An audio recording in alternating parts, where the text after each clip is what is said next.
أعوذ بالله من الشيطان الرجيم بسم الله الرحمن الرحيم السلام عليكم ورحمة الله وبركاته الحمد لله رب العالمين الذي وعد للمسلمين بالميعاد الكثيرة وأيدهم على أعدائهم بتأييد الجبار وجعله كلمته هي العليا في الدنيا والآخرة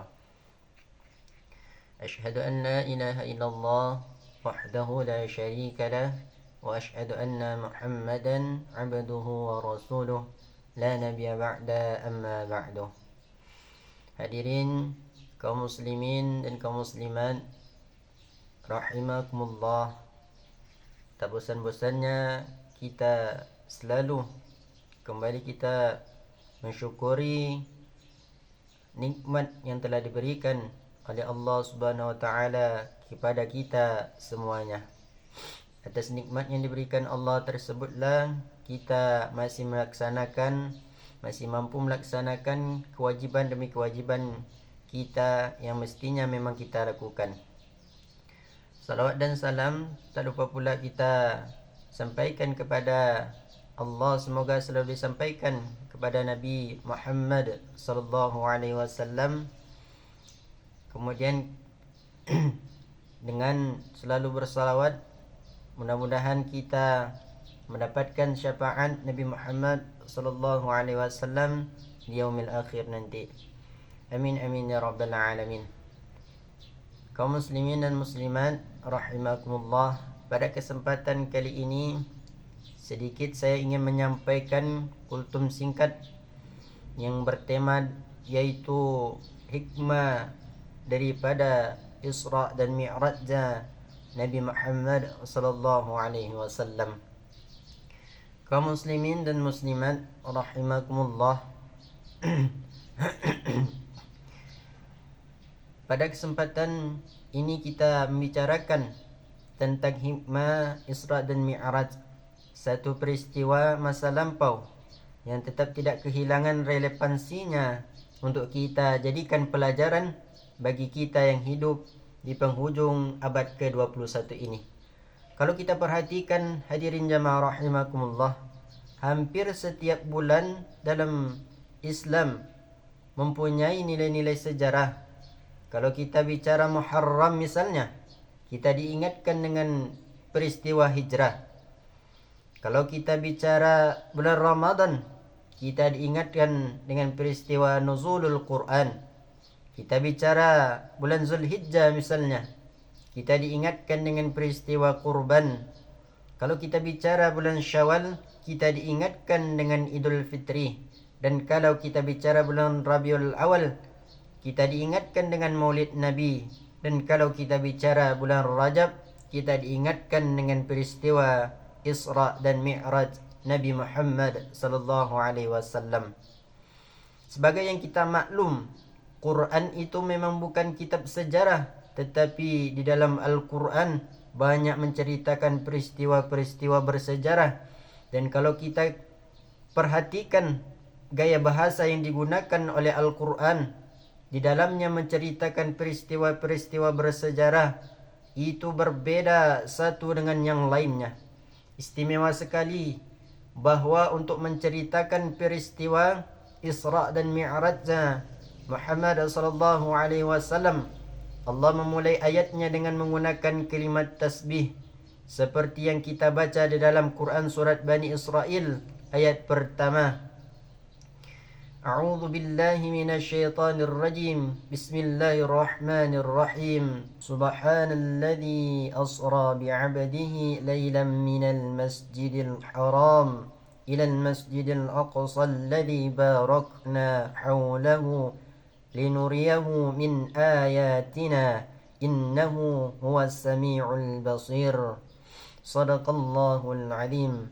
Maha suci Allah yang telah menjalankan hambanya pada suatu malam dari Masjidil Haram di Mekah ke Masjidil Aqsa di Palestina. Mari kita coba dekati ayat ini per kalimat untuk memudahkan pengertian di dalam memahami peristiwa Isra dan Mi'raj Nabi Muhammad sallallahu alaihi wasallam. Ayat ini dimulai dengan kalimat subhanallah. Dalam ilmu balaghah, kalimat semacam ini disebut dengan kalimat ijaz, yaitu kalimat yang redaksinya ringkas namun isinya padat. Di situ ada kata yang tersirat, yakni lafzul jalal, sehingga asli kalimatnya subhanalladzi, dan ini disebut dengan kalimat tasbih. Banyak peristiwa-peristiwa yang bersejarah yang menceritakan di dalam Al-Quran, tetapi jarang yang diawali dengan kalimat tasbih. Al-Quran menceritakan bagaimana Allah menciptakan Nabi Adam alaihi salam, tidak dimulai dengan kalimat tasbih. Al-Quran menceritakan bagaimana Fir'aun dan bala tentaranya ditenggelamkan di Lautan Merah. Itu kejadian hebat, tidak dimulai dengan kalimat tasbih. Al-Quran menceritakan bagaimana umatnya Nabi Saleh, umatnya Nabi Hud dan lain sebagainya yang ditelan gempa bumi, ditiup angin topan. Seluruhnya diceritakan dalam Al-Quran, tetapi tidak satu pun yang dimulai dengan kalimat tasbih. Istimewa sekali untuk menceritakan Isra' dan Mi'raj. Allah memulai ayatnya dengan kalimat tasbih. Subhanalladzi, maha suci Allah, maha suci dari segala kelemahan, maha suci dari segala kekurangan, maha suci dari segala ketidakmampuan Allah mempertaruhkan kesuciannya untuk dari segala yang menjamin kebenaran peristiwa Isra' dan Mi'raj. Dan sebagai pertanda, Isra' dan Mi'raj bukan sekedar peristiwa biasa, tetapi Isra' dan Mi'raj adalah peristiwa yang amat sangat luar biasa. Sampai Allah memulai ayatnya dengan menggunakan kalimat tasbih. Subhanallah, subhanalladzi, maha suci Allah. Hadirin jamaah rahimakumullah. Apa hikmah yang bisa kita ambil dari kalimat tasbih ini? Kita tahu di dalam agama kita ini ibadah macam-macam. Ibadah yang berat dan modalnya juga besar. Seperti contohnya membangun masjid, berat dan perlu biaya besar. Kemudian melaksanakan ibadah haji, itu merupakan ibadah yang berat dan perlu biaya besar. Menurut umumnya ukuran ekonomi bangsa kita ini, jenis ibadah yang berat dan perlu modal besar. Lalu ada pula ibadah itu yang berat tapi modalnya ringan, seperti puasa. Puasa itu kan berat. Puasa itu bukan hanya menahan lapar dan hausnya. Yang berat tetapi esensi puasa itu sendiri, yakni kemampuan mengendalikan hawa nafsu kita. Kalau kita sedang puasa, kemudian kita menahan lapar, tapi kadang-kadang kita tidak bisa menahan amarah kita. Kita sedang berpuasa, kita bisa menahan lapar, tapi kita kadang-kadang tidak bisa menahan daripada membicarakan aib-aib orang lain. Padahal disitulah esensi puasa, kemampuan mengendalikan hawa nafsu kita. Ibadah yang berat tapi modalnya ringan. Modal paling penting niat sahur. Sahur itu kan hukumnya sunnah muakkad. Yang wajib itu niat. Ini jenis ibadah yang berat tapi modalnya ringan. Lalu ada pula ibadah itu yang ringan, modalnya pun ringan. Agama menyebutnya dengan kalimatan ucapan-ucapan yang baik atau kalimat tayyibah. Kalimat-kalimat atau ucapan-ucapan yang baik yang banyak diajarkan oleh agama kita. Bertemu dengan teman misalnya mengucapkan Assalamualaikum, itu ibadah. Memulai pekerjaan Bismillahirrahmanirrahim, itu ibadah. Melihat sesuatu yang hebat, mengucapkan Masya Allah. Melihat sesuatu yang luar biasa, mengucapkan Subhanallah. Mendapat nikmat Alhamdulillah. Terkena musibah, ucapkan Inna lillahi wa inna ilaihi raji'un. Itu merupakan juga ibadah. Dengan modal yang ringan, berupa mengucapkan kalimat yang baik, yang banyak diajarkan oleh agama kita ini. Ringan, tidak perlu syarat taharah. Orang tidak punya wudu itu istighfar boleh. Tidak punya wudu itu baca salawat boleh. Membicarakan ucapan-ucapan yang baik di dalam kehidupan. Itu hikmah yang kita ambil dari kalimat Subhanallah, subhanalladzi, maha suci Allah.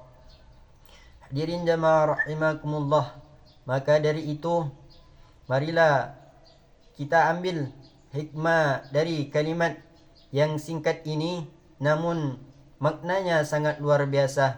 Artinya apa?